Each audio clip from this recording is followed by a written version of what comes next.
friend of the show, Judge Andrew Napolitano. He's got his book out, Suicide Pact, which is, it's really funnier than it sounds. But first, well, we were all home last week, ridding the nation of its turkey scourge.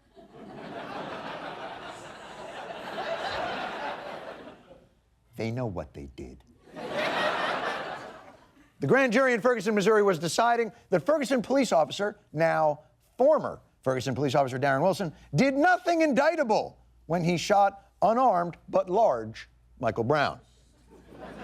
The angry reaction to this decision was swift and sustained, with protests breaking out throughout the country.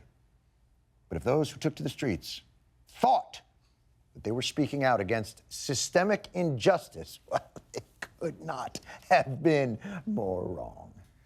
This is not a civil rights issue. It's not a black-white situation.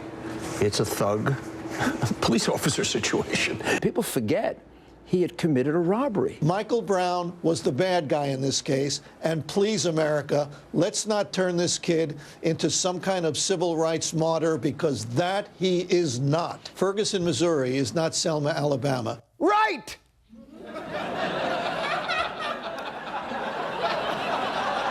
Almost by definition.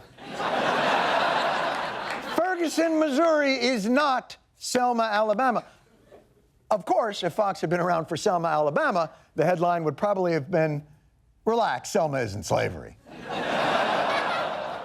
So this isn't a civil rights thing. Although, I don't know. The protests I saw seemed pretty civil rightsy. From those in Los Angeles, to the NFL, to the streets right here in New York. Anger, the love of voices really gotten and they pick people along the way. You can hear they exactly love and these people are to protest.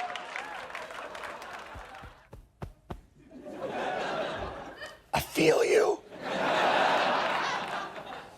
But I get what you're saying there.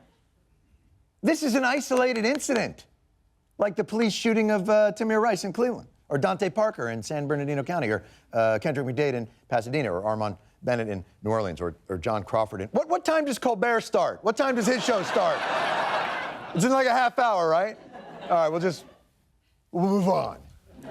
The point is, these shootings are clearly not a manifestation of systemic inequality and mistrust between the African American community and the somehow always justified police American community. But these are merely an unending, bizarrely similar series of isolated incidents. But if there's nothing to justify the anger and protest in these communities, why would so many individuals around the country spend their precious, hard-earned, pre-Christmas sale stampeding time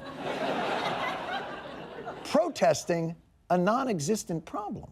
You look at Ferguson, they had a community that really worked, or it seemed to have worked, and now all this hatred's coming out. You have so many other people inciting and trying to get their own 2 cents in, and they're trying to incite problems. Pitting whites against blacks. I think the racial arsonists in this country have worked these people up so much with propaganda that facts don't matter. Oh, that's why they take to the streets. They were incited by racial arsonists. You know, I have a dream that one day we can evolve as a people to a time when arsonists no longer see race, but see really only the beautiful consuming fire they are criminally compelled to light. When an arsonist can say, "The only color I see is orange." But I get it. There obviously wouldn't be a problem if a racial arsonist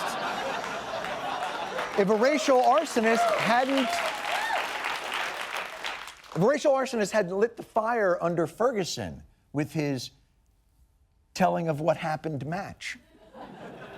And by the way, racial arsonists were not the only inciters. These racial racketeers. The race hustlers. Race grievance industry leaders. Your race grifters, your race counterfeiters, your race litterers, your race financial advisors, your race You're race sommeliers.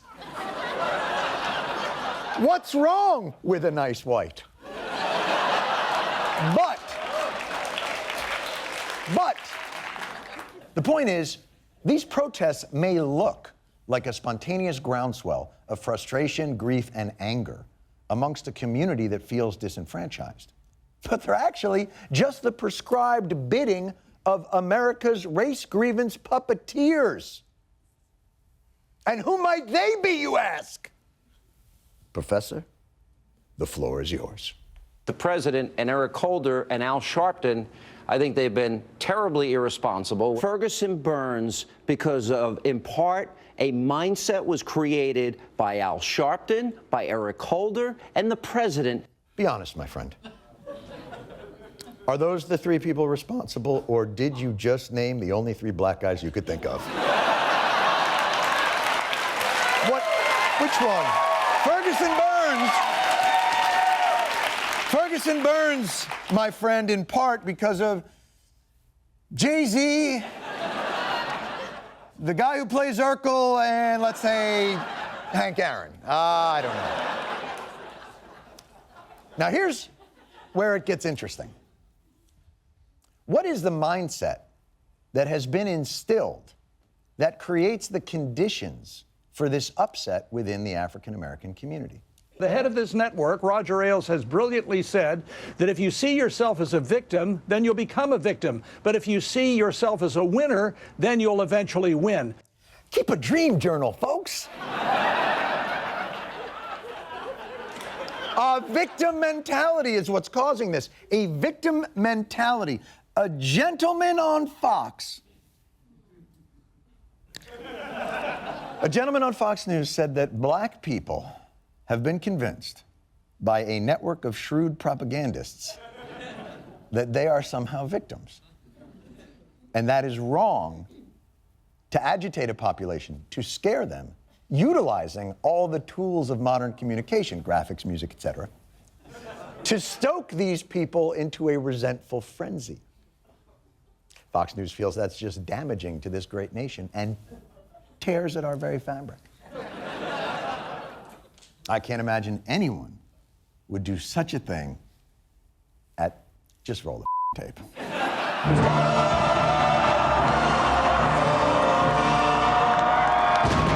The president is selling class warfare. Is there a growing anti-white people movement in America? The feds and many state governments are working hard to take away your guns. Meanwhile, they'll take your money. The invasion of illegal immigrants. We have terrorists crossing the Mexican border. Singled out for its Christian message. We can pick on white guys, we can pick on Christians in this country. Food stamp abusers feeding on taxpayers. The United States of entitlement. They're stealing our money, and the taxpayers should rise up. We are under a tyranny now. All hail King Obama. An imperial president. America's freedom is slipping away. America's best days are behind her. America, you have a choice to make. It is time that we take our country back. You need to get angry.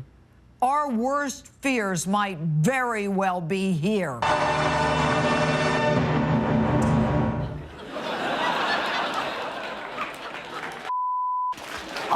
I don't know.